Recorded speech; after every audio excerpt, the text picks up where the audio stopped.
Again welcome विद्यार्थी मित्रों, विवेकानंद विद्यालय आपका हार्दिक स्वागत करता है। 12th क्लास बायोलॉजी के चैप्टर नंबर 2 पुष्पी पादप में लैंगिक जनन के बारे में हम यहाँ चर्चा करेंगे। इसका ये सेकेंड लेक्चर है जहाँ पर गुरु बीजाणु निर्माण और उसकी रचना के बारे में समझाएंगे। यहाँ हेडिंग है 2.2.2 स्त्री केसर गुरु बीजाणुधानी भ्रूणकोश। जायंग एक स्त्री जननांग है। यह पुष्प का फीमेल पार्ट है जो सबसे केंद्र में पाया जाता है। जायंग दो प्रकार के होते हैं रचना के आधार पर, एकांडपी बहुंडपी।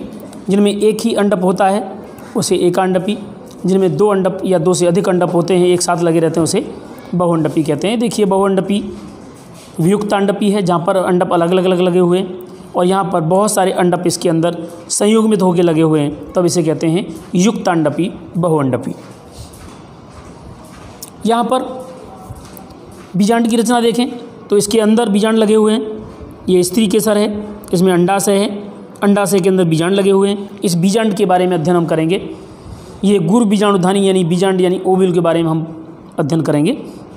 देखिए मटर की फली आप लोगों ने देखी होगी। मटर की फली में यहाँ बीज लगे हुए इस तरह से, इनके डंठल यहाँ पर जुड़े रहते हैं जिनको हमें निकालना पड़ता है। बस वही डंठल यहाँ पर है, फनिकल कहलाता है। और बीजांड की जो रचना है ओव्यूल गोलाकार होती है। इसमें दो सिरे खास होते हैं, एक होता है बीजांड द्वार, दूसरा होता है बीजांड तल। बीजांड द्वार की स्थान स्थिति के आधार पर ये अलग अलग प्रकार के होते हैं जिनको हम नीट में पढ़ेंगे। नीट के अंदर इसका अध्ययन है, यहाँ पर इसके प्रकारों का अध्ययन नहीं है। यहाँ बीजांड द्वार बीजांड का आवरणों से ढके हुए एक छिद्र के रूप में आया होता है। मध्य में भ्रूणकोश आया होता है जो मुख्य रचना है जिसके अंदर हमें गुरु बीजाणु का निर्माण देखना है। अध्यावरण से घिरे कोशिकाओं का एक पुंज बीजांड काय कहलाता है। ये बीजांड काय पूरा का पूरा बीजांड काय है। अब हम इसकी बीजाणु जनन की बात करें कि बीजाणु के निर्माण की घटना कैसे होती है, तो यहाँ देखिए गुरु बीजाणु जनन में गुरु बीजाणु मात्र कोशिका में गुरु बीजाणु की रचना के प्रक्रम को गुरु बीजाणु जनन कहते हैं, यानी गुरु बीजाणु के निर्माण को। बीजांड प्राय एक अकेले गुरु बीजाणु मात्र कोशिका से बीजांड काय के बीजांड द्वारी क्षेत्र से विलग होते हैं, यानी उसमें एक अलग स्थान पर इनका निर्माण होता है। यह एक बड़ी कोशिका है। बीजांड काय के अंदर एक बड़ी कोशिका होती है जो सघन जीवरस यानी कि घट्ट स्वरूप गाढ़ा जीव द्रव्य होता है एवं केंद्रक होता है। यह अर्धसूत्री विभाजन करता है और अर्धसूत्री विभाजन करने के बाद एक कोशिका से 4 एककीय कोशिकाओं का निर्माण करता है। 4 एन गुरु बीजाणु का निर्माण करता है। यहाँ पर देखिए मैंने चित्र बना के दिखाया है। एक कोशिका है यहाँ पर, यहाँ से 4 बनी अर्धसूत्री विभाजन द्वारा। इन कोशिकाओं के बनने के बाद जब मादा युग्मकोद्भिद का निर्माण करते हैं तब इन प्राप्त 4 एककीय गुरु बीजाणुओं में से एक कार्यशील गुरु बीजाणु मादा युग्मकोद्भिद के रूप में विकसित होता है, बाकी 3 नष्ट हो जाते हैं। यहाँ पर देखिए ये 3 नष्ट हो जाते हैं और ये एक कोशिका बचती है। ये एक एन होती है, ये हैप्लॉइड युग्मक बनाएगा ये, यानी कि बचे हुए एक गुरु बीजाणु के केंद्रक में 3 समसूत्री विभाजन होते हैं। अब ये बचा हुआ एक है, उनमें से 3 बार समसूत्री विभाजन होगा। 3 बार समसूत्री विभाजन होने से 8 केंद्रीय भ्रूणकोश की रचना करते हैं। 8 केंद्रीय कोशिका व्यक्ति बनाकर 8 कोश में बदल जाते हैं। 8 केंद्रीय रचना में से 3 केंद्रक युक्त कोश अंडकावरण की ओर, बीजांड छिद्र की ओर, जबकि 3 केंद्रक युक्त कोश विपरीत ध्रुव पर पहुंचकर ध्रुव काय बनाते हैं। बचे 2 केंद्रक मध्य में 2 केंद्रक युक्त कोश एक कोश बनाकर केंद्रीय कोशिका बनाता है। जो कोशिका एक होगी लेकिन केंद्रक 2 होंगे जो बाद में चल करके भ्रूणपोष का निर्माण करेंगे। दूसरी चीज़ यहाँ देखें, इसके निर्माण की बात करें तो चित्र द्वारा हम यहाँ बताते हैं इसको। यहाँ पर ये बीजांड का चित्र बनाया हुआ है, दोबारा से पहले एक बार बना चुके हैं आप। यहाँ ये बीजांड का मुंह ऊपर की ओर है, यानी बीजांड छिद्र ऊपर की ओर है। इसी आधार पर हम यहाँ ऊपर की ओर डायरेक्शन में चलेंगे।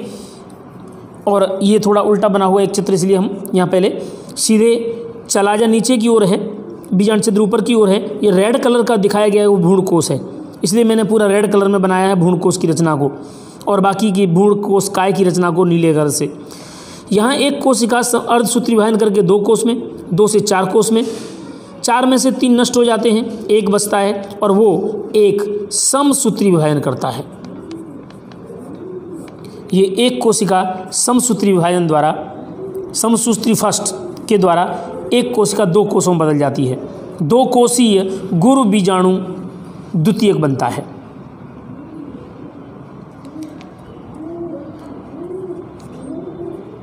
ये 2 कोषीय रचना बनी। अब इस 2 कोषीय रचना में से समसूत्री विभाजन सेकंड हुआ, 4 कोशिकाएं बनी, गुरु बीजाणु चतुष्क कहलाता है। तीसरा समसूत्री विभाजन होता है जिससे ये कोशिकाएं 8 बन जाती हैं और 8 कोशिकाएं अष्टक कहलाती हैं। ये 8 कोशिकाएं भिन्नित हो जाती हैं और बीजांड छिद्र की ओर 3 कोशिकाएं इकट्ठी हो जाती हैं, 3 कोशिकाएं विपरीत ध्रुव की ओर इकट्ठी हो जाती हैं चलाजा की ओर, और मध्य में 2 कोशिकाएं इकट्ठी हो जाती हैं जो संलयित होकर के कोशिका 1 और केंद्रक 2 बन जाते हैं। इस प्रकार से 8 कोशिकाओं का बंटवारा हो जाता है। दूसरी बात करें तो ये जो बीजांड का अंतस्थ भाग भ्रूण कोश यहाँ दिखाया गया है, ये भ्रूण कोश बुक में विपरीत दिशा में चित्र बनाया गया है, यानी कि अब बीजांड छिद्र का सिरा नीचे की ओर है और विपरीत ध्रुव चलाजा का एंड ऊपर की ओर है, जहाँ पर प्रतिवासित कोशिकाएं होती हैं 3। मध्य में 2 केंद्रक और 1 कोशिका होती है, ध्रुवीय केंद्रक कहलाते हैं ये केंद्रीय कोशिका, और जो बीजांड छिद्र का सिरा है वहाँ पर 1 अंड कोशिका और 2 सहायक कोशिकाएं होती हैं। ये सहायक कोशिकाएं इसकी रक्षण करने का काम करती हैं और बाद में नष्ट हो जाती हैं। अब बात करें इसके निर्माण की, तो बीजांड छिद्र की ओर 3 कोष में से 1 अंड कोशिका एवं 2 सहायक कोशिकाएं होती हैं, जबकि बीजांड तल की ओर चलाजा की ओर 3 प्रद्रवी कोशिकाएं होती हैं। मध्य में द्विकेंद्रीय कोष भ्रूणपोषीय कोष होता है, ये बीच वाला कोष भ्रूणपोषीय कोष है, ये भ्रूणपोषीय कोष है। मध्य में द्विकेंद्रीय कोष भ्रूण कोष कहलाता है, और इसका अंतिम पॉइंट जो बहुत ही इम्पोर्टेंट है, इस प्रकार भ्रूण कोष 8 केंद्रक एवं 7 कोष वाला बनता है। ये जो रचनाएं हैं ये 8 कोष हैं और 7 केंद्रक हैं।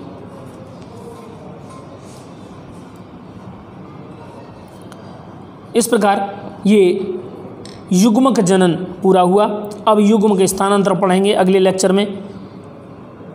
Thank you.